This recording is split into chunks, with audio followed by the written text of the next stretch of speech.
चलिए आज एक सफर पर निकलते हैं। हिमालय की गोद में बसी एक ऐसी जगह जहां का हर कोना, हर पत्थर एक कहानी कहता है। आज हम बात कर रहे हैं चंपावत की। एक ऐसी जमीन जहां इतिहास और पौराणिक कथाएं सच कहूं तो एक दूसरे में पूरी तरह से घुल मिल गई हैं। तो चलिए इस रहस्यमयी धरती के पन्नों को पलटते हैं और देखते हैं कि मिथकों की धुन से लेकर राजवंशों के उदय और पतन तक की इसकी कहानी क्या है। जरा सोचिए, हिमालय की गोद में एक ऐसा इलाका बसा है जहां की हवा में ही प्राचीन कथाएं गूंजती हैं। कभी सोचा है कि वनदंतियां कहाँ रहती हैं? कुछ पहाड़ों की चोटियों में, कुछ नदियों की धाराओं में और कुछ लोगों की यादों में। चंपावत एक ऐसी ही जगह है जहां ये सारी कहानियां एक साथ सांस लेती हैं। तो शुरुआत करते हैं इसके नाम और पहचान से। आखिर ये नाम आया कहाँ से? देखिए, चंपावत नाम के पीछे ना दो कहानियां हैं। पहली कहती है कि इसका नाम चंद वंश की राजकुमारी चंपावती के नाम पर पड़ा, और दूसरी कहानी इसे जोड़ती है पास से बहने वाली चंपावती नदी से। मतलब नाम में ही राजसी विरासत भी है और प्रकृति भी। तो चलिए अब उतरते हैं इस इलाके के शुरुआती ऐतिहासिक दौर में। एक ऐसा वक्त जहां एक के बाद एक कई ताकतें आईं और गईं। ये जो टाइमलाइन है ना, ये दिखाती है कि ये इलाका शुरू से ही कितना अहम रहा है। अब देखिए, महाभारत के बाद हस्तिनापुर के राजा थे, फिर कुनिंद, नाग, नंदवंश और फिर आए शक्तिशाली कुषाण। मतलब हर बड़े साम्राज्य ने यहाँ अपनी मौजूदगी दर्ज कराई।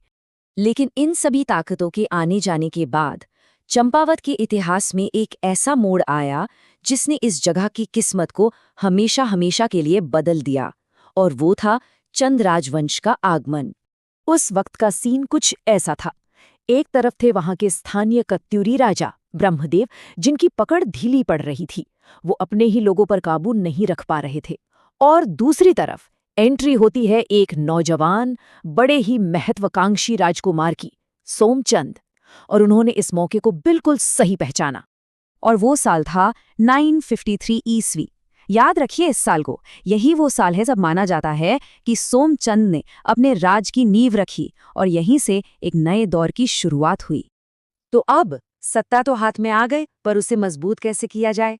सोमचंद ने राजभुंगा किले की तामीर करवाई और चंपावत को अपनी राजधानी बनाकर अपनी ताकत का एक मजबूत केंद्र बना दिया।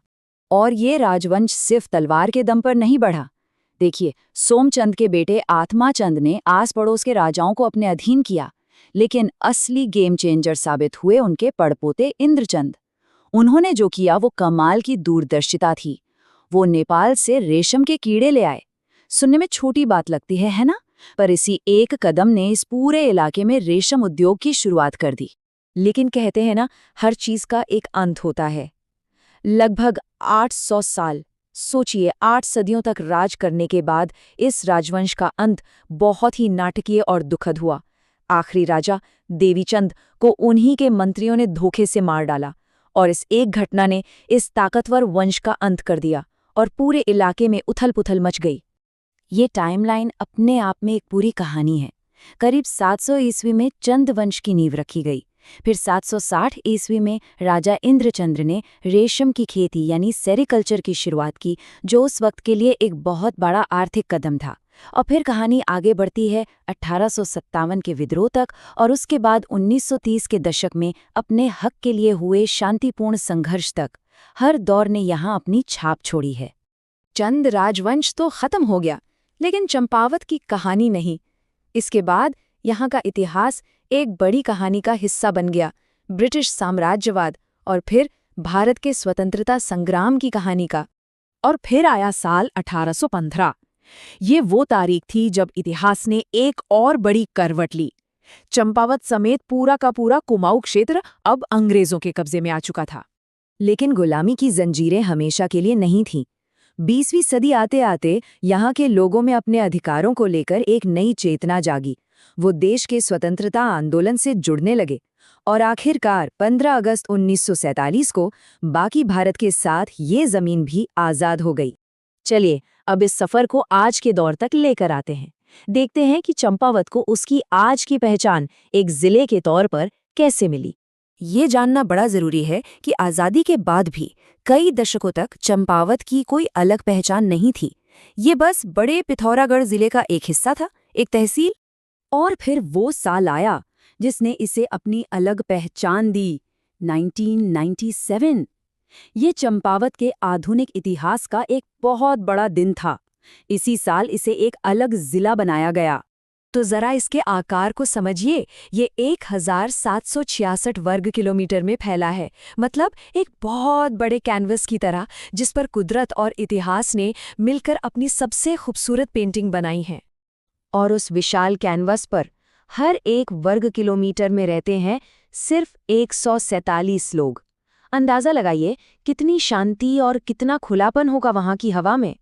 हाँ, ये बात थोड़ी हैरान कर सकती है कि जिले के तौर पर इसकी पहचान तो 1997 में ही मिली, लेकिन चंपावत की जड़ें वो तो इतिहास में सदियों सदियों पुरानी हैं। अब अगर हम नक्शे पर देखें तो इसकी लोकेशन इसे बहुत बहुत खास बना देती है।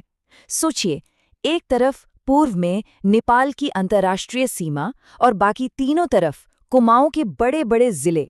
ये उपाधि दी जाती है कालू महारा को।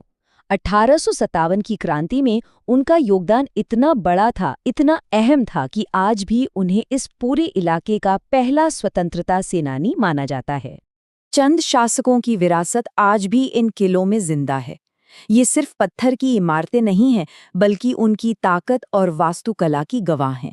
और एक मजेदार बात, कोतुलगढ़ किले का नाम अंग्रेजों ने बदलकर फोर्ट हेस्टिंग्स रख दिया था। तो ये तो हुई इतिहास की बात, लेकिन चंपावत की पहचान सिर्फ इतिहास से नहीं है। यहाँ की हवा में आध्यात्म भी है, एक गहरी आस्था है। यहाँ आस्था के दो अलग अलग रास्ते एक ही जगह आकर मिलते हैं। एक तरफ है मीठा रीठा साहिब, एक प्राचीन सिख तीर्थ स्थल जहाँ गुरु नानक देव जी खुद आए थे।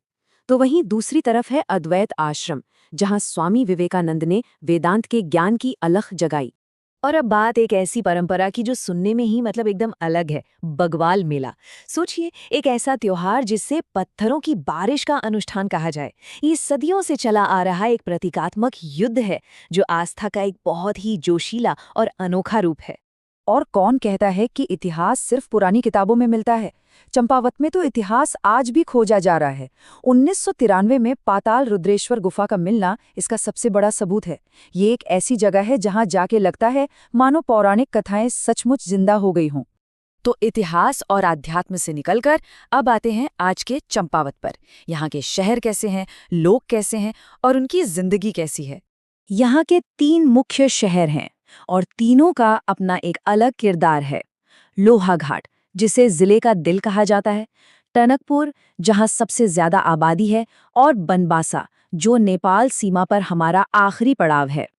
ये आंकड़ा देखिए, 85% आबादी गांवों में और सिर्फ 15% शहरों में। ये एक बहुत बड़ी बात है। इसका सीधा सा मतलब ये है कि चंपावत का दिल आज भी गांवों में धड़कता है। अब अगर पढ़ाई लिखाई की बात करें तो यहाँ एक मिली जुली तस्वीर दिखती है। पुरुषों में साक्षरता दर तो काफी अच्छी है, 91% से ज्यादा, लेकिन महिलाओं में ये 68% है। मतलब यहाँ एक बड़ा गैप है, जो इस इलाके के लिए एक सामाजिक चुनौती भी है। हर जमीन की एक विरासत होती है, और वो विरासत होती है वहाँ के लोग। तो अब बात करते हैं चंपावत की उस विरासत की, उन हस्तियों की जिन्हें इस मिट्टी ने जन्म दिया। काली कुमाऊं का शेर, सिर्फ ये नाम ही काफी है उनकी शख्सियत को बताने के लिए। ये उपाधि दी गई थी स्वतंत्रता सेनानी और सामाजिक कार्यकर्ता हर्षदेव ओली को। हर्षदेव ओली सिर्फ एक स्वतंत्रता सेनानी नहीं थे, वो एक आवाज थे, एक तूफान थे।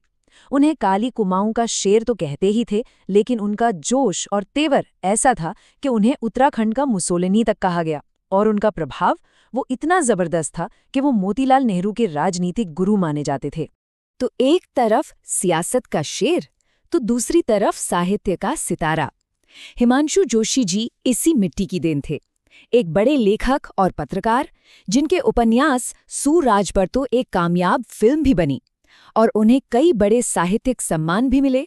चलिए अब चंपावत के उस पहलू को देखते हैं जो लोगों को सदियों से यहाँ खींच लाता है, यानी यहाँ के आस्था और श्रद्धा के केंद्र। तो हमारी पहली मंजिल है पूर्णागिरि मंदिर। ये सिर्फ एक मंदिर नहीं है, बल्कि लाखों लोगों की आस्था का प्रतीक है। और हाँ, इसे भारत के 108 शक्तिपीठों में से एक माना जाता है। ये मंदिर टनकपुर से ज्यादा दूर तो नहीं, लेकिन 3000 फीट की ऊंचाई पर बना होना इसे बहुत खास बना देता है। यहां तक पहुंचने की जो चढ़ाई है वो अपने आप में ही एक अनुभव है। अब चलते हैं बालेश्वर मंदिर की ओर।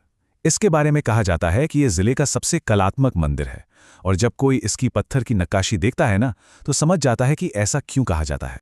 इस मंदिर की हर एक दीवार, हर एक मूर्ति चंद शासकों की कला और उनकी शक्ति की कहानी कहती है। ये सिर्फ पत्थर नहीं है, बल्कि इतिहास का एक जीता जागता सबूत है।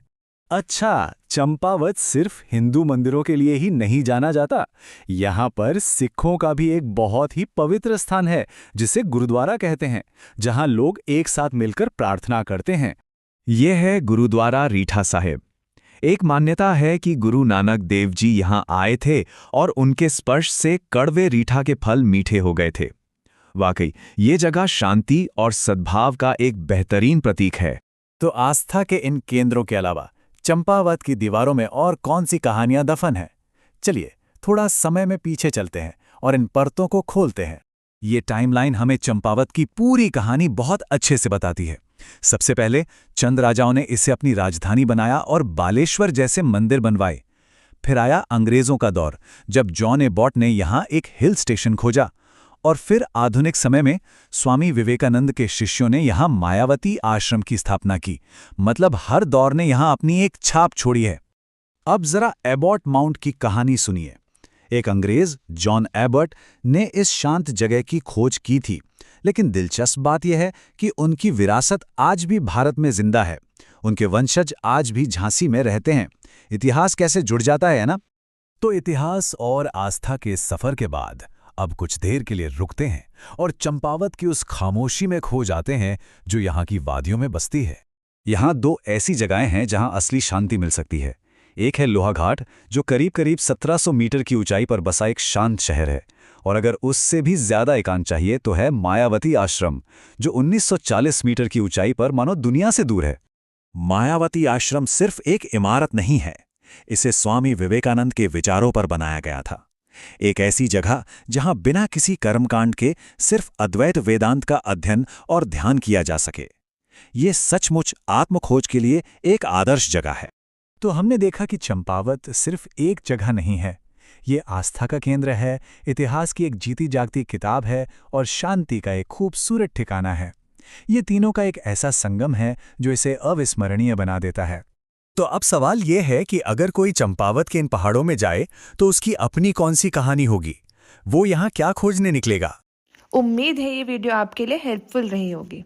सब्सक्राइब करें ऐसे ही और वीडियोस के लिए, लाइक करें अगर आपको कंसेप्ट समझ आया हो, और शेयर करें अपने दोस्तों के साथ। धन्यवाद।